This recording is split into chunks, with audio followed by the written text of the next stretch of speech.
I am legend. कभी कभी लेखक एक ऐसी सोच पे कहानी लिखता है जो कहीं ना कहीं कभी ना कभी हम सब के मन में आती है। आई एम लेजेंड भी एक ऐसी कहानी है जिसमें एक वायरस के फैलने की वजह से दुनिया की 90% आबादी खत्म हो चुकी है और 9.8% लोग म्यूटेंट्स बन चुके हैं, जिन्हें इस मूवी में डार्क सीकर्स कहते हैं। और अब न्यूयॉर्क शहर में सिर्फ एक ही आदमी बचा है जिसका नाम है डॉक्टर रॉबर्ट नेविल, और डॉक्टर रॉबर्ट का रोल विल स्मिथ ने किया है। इस फिल्म की एक और खास बात है जो आज से पहले किसी भी फिल्म में नहीं दिखाई गई, और वो है इसके दो क्लाइमेक्स, यानी दो अलग अलग एंडिंग। जब ये थिएटर में रिलीज हुई थी तो इसकी एंडिंग अलग दिखाई गई थी, और जब इसकी होम रिलीज की गई तो उसमें एंडिंग अलग थी। हम आपको इस वीडियो में इसकी दोनों एंडिंग दिखाएंगे।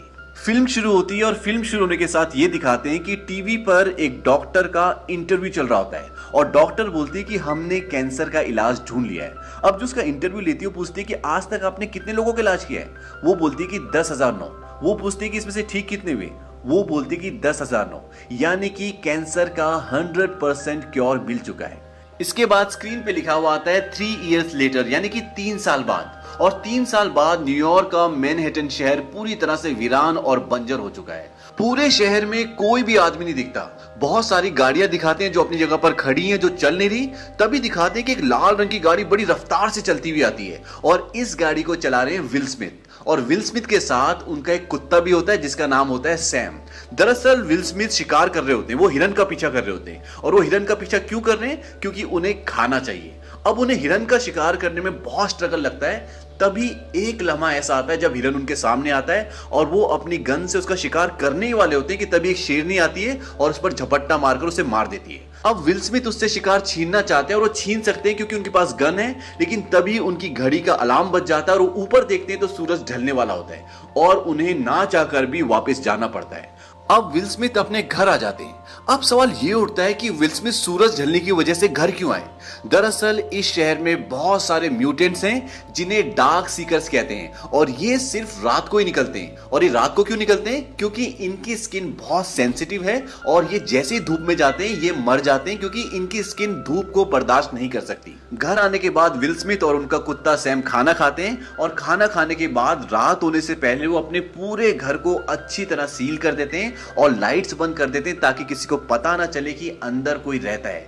अब ये दिखाते हैं कि विल स्मिथ और उनका डॉग सैम बाथ टब में सो रहे हैं, और तभी बाहर से बहुत सारे डार्क सीकर्स की यानी कि म्यूटेंट्स की आवाजें आना शुरू हो जाती हैं, और विल स्मिथ फ्लैशबैक में चले जाते हैं। अब पूरी कहानी घूमती है फ्लैशबैक में। फ्लैशबैक में ये दिखाते हैं कि विल स्मिथ अपने घर जाता है, और घर जाने के बाद अपनी बीवी और बच्चों को लेकर एयरपोर्ट की ओर निकल जाता है, और उन्हें बोलता है कि यहां से निकलने के बाद तुम सबसे पहले एटीएम जाना और जितने पैसे हो सकते हैं निकाल लेना, और कम से कम 2 हफ्तों का खाना लेकर फार्म हाउस में ही रहना, और मैं वहीं पे तुम्हें मिलूंगा। विल स्मिथ बोलता है कि आर्मी इस एरिया को आधे घंटे में सील करने वाली है। उसकी बीवी पूछती है क्या वायरस हवा से फैल रहा है? वो कहता है कि शायद। तभी रेडियो पे प्रेसिडेंट की न्यूज आती है, और वो बोलता है कि मुझे बहुत दुख के साथ कहना पड़ रहा है कि आज मैंने एक सरकारी दस्तावेज पे हस्ताक्षर किए हैं, और आर्मी की मदद से न्यूयॉर्क शहर को बाकी देश के हिस्सों से अलग कर दिया जाएगा। विल स्मिथ बोलता है कि हम इसे 2 हफ्तों में फैलने से रोक सकते हैं, मैं ऐसा कर सकता हूं। उसकी बीवी बोलती है कि तुम ये काम तो शहर से बाहर रहकर भी कर सकते हो।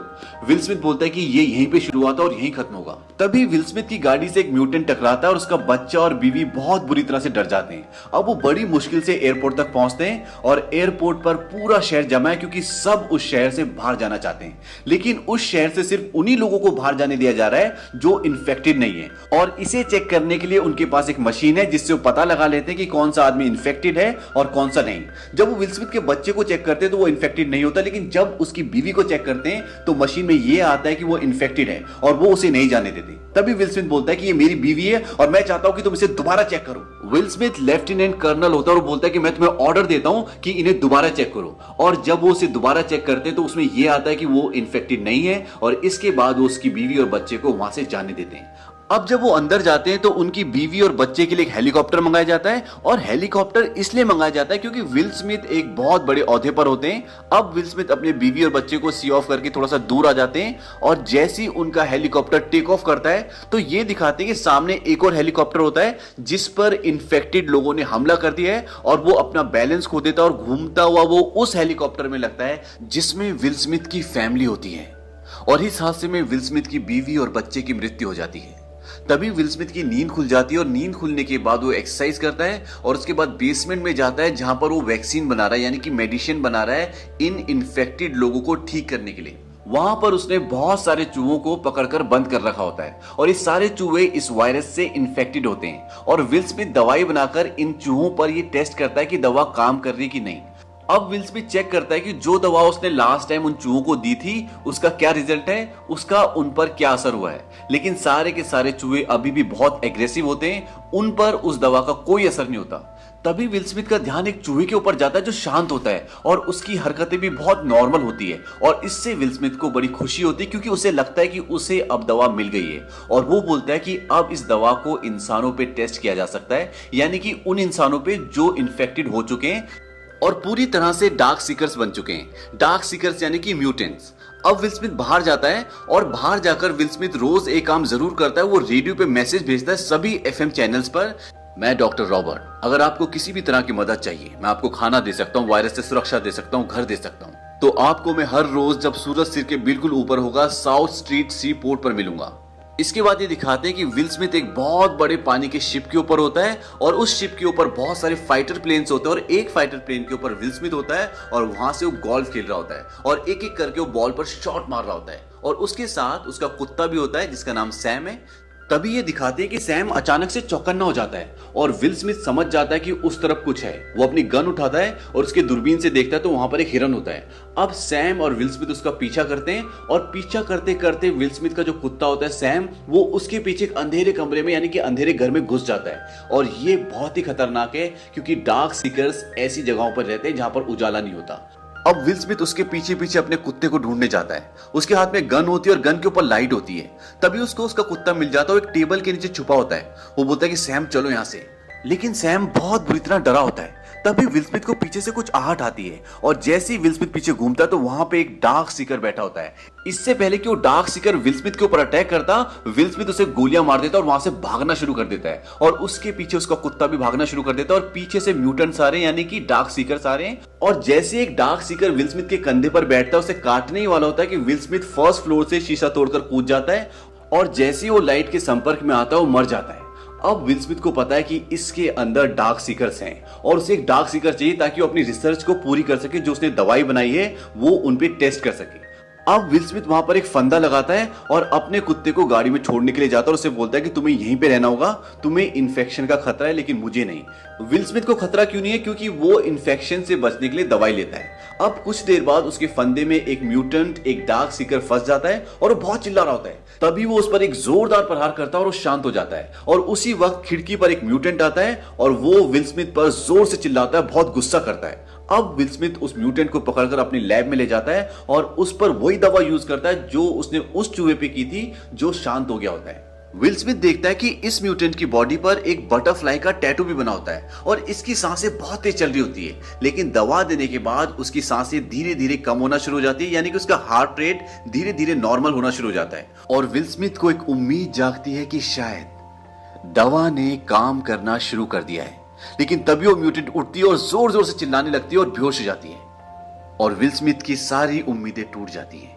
अब विल स्मिथ बताता है कि मेरे ब्लड टेस्ट से ये पता चलता है कि हवा और स्पर्श से फैलने वाले इन्फेक्शन से मैं अभी तक बचा हुआ हूं, पर कुत्तों को ये इन्फेक्शन उनके काटे जाने से हो सकता है। वो बताता है कि अभी भी रिसर्च जारी है और हम टेस्ट कर रहे हैं, जो दवा मेरे शरीर में मुझ पे काम करती है वो मरीज पे काम नहीं करती। इससे ये पता चलता है कि विल स्मिथ के पास वो दवा तो है जिससे इन्फेक्शन से बचा जा सकता है, लेकिन उसके पास वो दवा नहीं है जिससे वो इन्फेक्टेड लोगों को ठीक कर सकता है। इसीलिए वो रिसर्च कर रहा होता है ताकि जितने भी म्यूटेंट बने, जितने भी डार्क सीकर्स बन चुके हैं, वो उन सबको ठीक कर पाए। वो बताता है कि आज एक अजीब सी बात हुई, जब मैं इस म्यूटेंट को पकड़ रहा था तब एक दूसरा म्यूटेंट रोशनी में आ गया। शायद भूख और खाने की कमी की वजह से वो अपने जीने के बेसिक तरीके को बदल रहे हैं और ये सब बहुत खतरनाक है। दरअसल विल स्मिथ अपनी सारी बातें, अपनी सारी रिसर्च एक ब्लॉग में रिकॉर्ड करता है और वहीं पर वो ये सब कुछ बता रहा होता है। अब अगले दिन जब विल स्मिथ बाहर जाता है तो बहुत अजीब सी बात होती है। शोरूम में जो बहुत सारी डमीज होती है उनमें से एक डमी बाहर होती है और इन डमीज से विल स्मिथ अक्सर बात किया करता था। उस डमी को देखने के बाद विल स्मिथ बहुत ज्यादा इरिटेट हो जाता है। दरअसल विल स्मिथ को इस शहर में अकेले 1000 से भी ज्यादा दिन हो गए और इतने दिन अकेले रहने से दिमागी स्थिति कहीं ना कहीं हिल जाती है और इस बात से विल स्मिथ बहुत इरिटेट हो जाता है। कहता तुम बाहर कैसे आ गए, तुम्हें अंदर होना चाहिए था, तुम्हें बाहर कौन लाया, और वो उस पर गोलियां चला देता है। उस डमी के अंदर से काफी सारा पानी निकलता है। अब जब विल स्मिथ उस डमी के पास जाता है, पानी में अपना पैर रखता है तो उसके पैर के नीचे एक फंदा होता है और फंदे में विल स्मिथ का पैर आ जाता है और वो फंदे में लटक जाता है। और जब वो लटक रहा होता है तो उसका सर जमीन से जोर से टकराता है और जब वो ऊपर जाता है तो बेहोश हो जाता है। अब वो सेंसलेस हो चुका है। ये फंदा म्यूटेंट्स ने यानी कि डार्क सीकर्स ने लगाया होता है और ये फंदा ठीक उसी तरह का फंदा होता है जिस तरह का फंदा एक दिन पहले विल स्मिथ ने उस म्यूटेंट को पकड़ने के लिए लगाया था। अब विल स्मिथ की घड़ी का अलार्म बजना शुरू हो जाता है और उसे होश आता है। वो देखता है कि नीचे सैम उसका कुत्ता भौंक रहा होता है और अब शाम होने वाली है। वो अपनी जेब से चाकू निकालता है, अपनी रस्सी काटता है और नीचे गिरता है और जब वो नीचे गिरता है तो उसका चाकू उसी के पैर में घुस जाता है। अब विल स्मिथ जब घिसटता हुआ अपनी कार की तरफ जाता है तभी 2 कुत्तों की भौंकने की आवाज आती है और सामने अंधेरे में एक म्यूटेंट होता है और ये वही म्यूटेंट होता है जो एक दिन पहले उजाले में आ गया था। वो अपने दोनों कुत्तों को छोड़ देता है और वो दोनों कुत्ते विल स्मिथ पर और उसके कुत्ते पे अटैक कर देते हैं। हालांकि विल स्मिथ उन दोनों कुत्तों को मार देता है लेकिन वो मरने से पहले विल स्मिथ के कुत्ते सैम को काट लेते हैं और अब उसे भी इन्फेक्शन फैल चुका है। अब विल स्मिथ अपने कुत्ते को अपने घर लेकर आता है और उसे दवा देता है लेकिन उस पर दवा का कोई असर नहीं होता और विल स्मिथ उसे अपनी गोद में लिटाकर उसका मुंह दबाकर उसे मार देता है। यह लम्हा विल स्मिथ के लिए बहुत दर्दनाक होता है क्योंकि सैम को उसने बचपन से पाला था और इस शहर में सैम के अलावा उसका कोई भी नहीं था। वो उसके साथ खेलता था, उससे बातें करता था और अब सैम इस दुनिया में नहीं रहा और विल स्मिथ पूरी तरह से अकेला हो गया। अब अगले दिन ये दिखाते हैं कि विल स्मिथ अपने घर नहीं जाता बल्कि रात को उन म्यूटेंट्स से बदला लेने के लिए जाता है और वो कार से कई म्यूटेंट्स को कुचल भी देता है लेकिन फाइनली वो कार में फंस जाता है और तभी वो म्यूटेंट जो उसे पहली बार दिखा था, जो रोशनी में आ गया था और जिसने उसके ऊपर कुत्ते छोड़े थे, वो म्यूटेंट उसे मारने के लिए आता है। तभी एक बहुत तेज रोशनी आती है और सारे के सारे डार्क सीकर्स भाग जाते हैं और ये डार्क सीकर जो अभी विल स्मिथ को मारने वाला था और जो उस दिन उजाले में आ गया था, ये सारे डार्क सीकर्स का बॉस होता है और वो सब इसका कहना मानते हैं। अब इस पूरे लड़ाई झगड़े में, पूरे इंसिडेंट में विल स्मिथ को बहुत सारी चोटें आ जाती हैं और वो लगभग सेंसलेस होता है। अब वहां पर उसे आवाज आती है कि आप कहाँ रहते हैं और वो बड़ी मुश्किल से अपना एड्रेस बताता है और वो बेहोश हो जाता है। सुबह जब उसको होश आता है तो वो देखता है उसके घर में टीवी चल रहा होता है और जब वो बाहर ड्राइंग रूम में जाता है तो वहां पर एक औरत और एक बच्चा होते हैं। वो उसे बोलते हैं कि हमने आपका रेडियो में ब्रॉडकास्ट सुना था और कल हम पूरा दिन आपका इंतजार करते रहे लेकिन आप आए नहीं और फिर शाम को आप हमें उन म्यूटेंट्स के बीच में फंसे हुए मिले और हम आपको वहां से बचाकर यहाँ पर ले आए। अब वो लेडी अपने बारे में बताती है कि मेरा नाम एना है और हमारे साथियों को निशाचरों ने खा लिया। अब हम 2 ही बचे हैं और हम वॉरमोंट जाने वाले थे बचे हुए लोगों की बस्ती में। विल स्मिथ बोलता है कि ऐसी कोई जगह नहीं है, ना ऐसी कोई बस्ती है। वो लेडी बोलती है कि पहाड़ों में ऐसी बस्ती है क्योंकि वो वायरस ठंड को बर्दाश्त नहीं कर सकता। इस बात से विल स्मिथ बहुत गुस्सा हो जाता है और बोलता है कि सब मर चुके हैं और फिर वो शांत होकर वहां से चला जाता है। बाद में जब विल स्मिथ दोबारा आता है तो एना बोलती है कि तुम भी हमारे साथ चलो, आज तो देर हो चुकी है, हम कल निकलेंगे। विल स्मिथ बोलता है कि इस बीमारी की शुरुआत यहां से हुई थी और मैं इसे खत्म भी यहीं करूंगा, चाहे इसके लिए मुझे कुछ भी करना पड़े और मैं जानता हूं कि मैं ये कर सकता हूं। अब विल स्मिथ जब अपनी लैब में उसी फीमेल म्यूटेंट पर टेस्ट कर रहा होता है जिसे वो पकड़ कर लाया था तो वहां एना आ जाती है। वो बोलती है आपको लगता है कि इससे ठीक हो जाएगी? वो बोलता है इससे इसका मरना तय है, पर मैंने इसके नीचे बर्फ लगा दी है तो हो सकता है कि इसके शरीर का टेम्परेचर कम हो जाए और वैक्सीन का असर बढ़ जाए। एना उसे बोलती है कि तुम भी हमारे साथ चलो बचे हुए लोगों के पास बस्ती की ओर। वो बोलता है कि कहीं कोई बस्ती नहीं है। एना बोलती है कि मैं जानती हूँ कि एक बस्ती है। वो बोलता है कि तुम्हें कैसे पता? एना बोलती है कि ईश्वर ने मुझे बताया। विल स्मिथ बोलता है कि ईश्वर ने बताया? वो कहते हैं कि हाँ। विल स्मिथ बोलता है कि तुम पागल हो गई हो। विल स्मिथ बोलता है कि 90% लोग वायरस से मर गए और बाकी के बचे 9% लोग इन म्यूटेंट्स में बदल गए। बचे 1% लोग और उन सबको म्यूटेंट्स ने अपना शिकार बना लिया और वो हर एक आदमी जिसे तुम और मैं कभी जाना करते थे वो मर चुके हैं। कोई ईश्वर नहीं है, कहीं ईश्वर नहीं है। अब रात हो जाती है और विल स्मिथ सारे घर को सील कर देता है। तभी उसे म्यूटेंट्स की आवाज आती है। वो एना से पूछता है कि तुम मुझे कल रात को कितने बजे लाई थी? वो बोलते कि बस सुबह होने वाली थी।